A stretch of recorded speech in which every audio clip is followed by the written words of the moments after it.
दोस्तों, हम जब भी स्पेस की बात करते हैं तो हमारे सामने एक तारों से भरी दुनिया आ जाती है। एक ऐसी दुनिया जो रहस्य से भरी हुई है। यूनिवर्स में ऐसा बहुत कुछ है जो हमें एक गहरे सोच में डाल देता है। लेकिन आज के इस एपिसोड में हम यूनिवर्स के उस रहस्यमय ऑब्जेक्ट के बारे में जानेंगे जिसने साइंटिस्टों को तो कई सालों से सोच में डाला हुआ है। जी हाँ दोस्तों, आपने सही समझा, मैं बात कर रहा हूँ ब्लैक होल्स की। आज के इस एपिसोड में हम ब्लैक होल से रिलेटेड कुछ ऐसे अमेजिंग और मिस्टीरियस फैक्ट्स के बारे में जानेंगे जिसे सुन के आपका दिमाग ऑब्वियसली चकराने ही वाला है। और हाँ दोस्तों, हमेशा की तरह वीडियो के एंड में एक आप क्लिप बोनस फैक्ट है, इसलिए इस वीडियो को बिना स्किप के अंत तक जरूर देखिएगा ताकि आप कोई भी अमेजिंग फैक्ट इस वीडियो में मिस ना कर सको। और अगर आपने एक सेकंड में मिस किया तो आप ही चिताओगे। सो हेलो गाइज, मैं हूँ विजय और आप देख रहे हो दैट्स फैक्ट।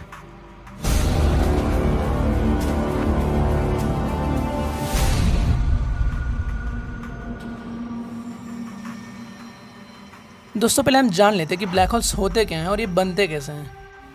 ब्लैक होल्स जो होते हैं वो इस यूनिवर्स के सबसे डेंस ऑब्जेक्ट होते हैं, यानी जिसकी डेंसिटी इनफाइनाइट होती है। और ब्लैक होल्स तब बनते हैं जब कोई स्टार डेड हो जाता है, यानी जब उसकी सारी एनर्जी ख़त्म हो जाती है। और एक समय ऐसा आता है कि उस स्टार के कोर में ग्रेविटेशनल फोर्स इतनी बढ़ जाती है कि वो तारा अपने खुद के ग्रेविटेशनल फोर्स को भी नहीं संभाल पाता और एक भयंकर धमाके के साथ तारा फट जाता है, जिसे सुपरनोवा एक्सप्लोजन भी कहते हैं। धमाके के बाद जो भाग बचता है वो कोलैप्स होना शुरू कर देता है, यानी कि एक छोटे से पॉइंट पर मैटर कंप्रेस्ड हो जाता है और इसकी डेंसिटी इतनी बढ़ जाती है कि ये स्टार एक न्यूट्रॉन स्टार में या फिर एक ब्लैक होल में तब्दील हो जाता है। Fact number 10। दोस्तों, आपने तो ब्लैक होल्स को फनल शेप का ही देखा होगा, लेकिन मैं आपको बता दूं कि रियलिटी में ब्लैक होल्स सिर्फ एक एरिया है, उसका कोई शेप होता ही नहीं है। Fact number 9। दोस्तों, क्या आपको पता है कि हम ब्लैक होल से काफ़ी क्वांटिटी में एनर्जी कंज्यूम कर सकते हैं और इसको टाइम ट्रायल में भी यूज़ कर सकते हैं। Fact number 8। दोस्तों, जैसा कि मैंने आपसे कहा था कि ब्लैक होल्स बहुत ही डेंस ऑब्जेक्ट होते हैं और उनकी ग्रेविटेशन फोर्स भी असीम होती है, जिस कारण उसके बाहर से लाइट भी ट्रैवल नहीं कर सकती क्योंकि वो लाइट को भी अपने अंदर सक कर लेता है। Fact number 7। अनंत डेंसिटी और असीम ग्रेविटेशन फोर्स के कारण ब्लैक होल के इवेंट होराइजन में अगर कोई ऑब्जेक्ट दाखिल होता है तो ब्लैक होल उस ऑब्जेक्ट को अपने अंदर खींच लेता है और वो ऑब्जेक्ट उसके केंद्र में यानी सिंगुलैरिटी में खींचा चला जाता है और उस ऑब्जेक्ट के लिए समय भी धीरे धीरे धीमा होने लगता है। और ब्लैक होल के केंद्र में तो समय का कोई अस्तित्व ही नहीं है और वो ऑब्जेक्ट भी डिस्ट्रॉय हो जाता है। Oh my God! Fact number 6।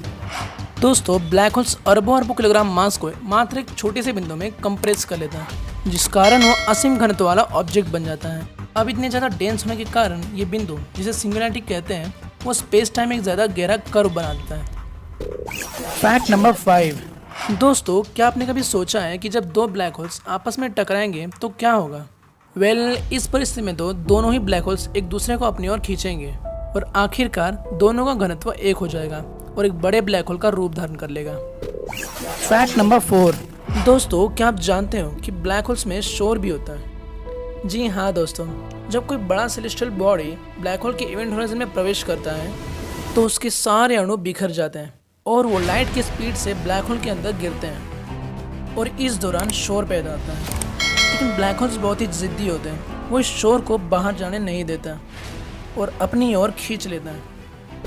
Fact number 3। दोस्तों, ब्लैक होल्स के अंदर फिजिक्स के सारे ही नियम टूट जाते हैं। दरअसल ब्लैक होल के अंदर के तत्वों को उसका अनंत घनत्व ही डिस्ट्रॉय कर देता है, जिसके कारण वहाँ समय और अंतरिक्ष का भी अस्तित्व मिट जाता है। कोई भी वस्तु असमान या विकृत हो जाती है और जहाँ पर भौतिकी के सारे नियम टूटकर बिखर जाते हैं। Fact number 2। दोस्तों, वैसे तो ब्लैक होल से किसी भी चीज़ का बच पाना असंभव है, लेकिन रेडिएशन यानी विकिरण एक लौती ऐसी चीज़ है जो ब्लैक होल से निकलती है। साइंटिस्टों के अनुसार ब्लैक होल जैसे जैसे रेडिएशन बाहर फेंकते हैं वैसे वैसे अपना मास भी खोने लगते हैं और सिर्फ ये एक ही प्रक्रिया है जो आखिर में ब्लैक होल को मारने की क्षमता रखती है। Fact number 1। दोस्तों, क्या आपको पता है कि हमारी धरती के सबसे नज़दीकी ब्लैक होल कौन सा है? यूरोपियन साउदर्न ऑब्जर्वेटरी यानी ESO के एस्ट्रोनॉमर्स ने इस ब्लैक होल की खोज की है और ये ब्लैक होल पृथ्वी से केवल 1000 लाइट ईयर्स दूर है। ये ब्लैक होल साइंटिस्टों को HR 6819 सिस्टम के अध्ययन के दौरान दिखाई दिया है और ये ब्लैक होल टेलीस्कोपिक कॉन्स्टेलेशन में स्थित है। अब बारी है बोनस फैक्ट की। दोस्तों अगर इस यूनिवर्स के किसी भी चीज़ को अगर हद से ज़्यादा कंप्रेस किया जाए तो वो ब्लैक होल बन सकता है। जी हाँ दोस्तों, बस शर्त है कि उसका घनत्व यानी डेंसिटी अपार होना चाहिए। अक्सर ऐसे कोइंसिडेंट सिर्फ एक विशालकाय तारे में ही होता है, इसलिए आमतौर पर तारे ही ब्लैक होल्स बनते हैं।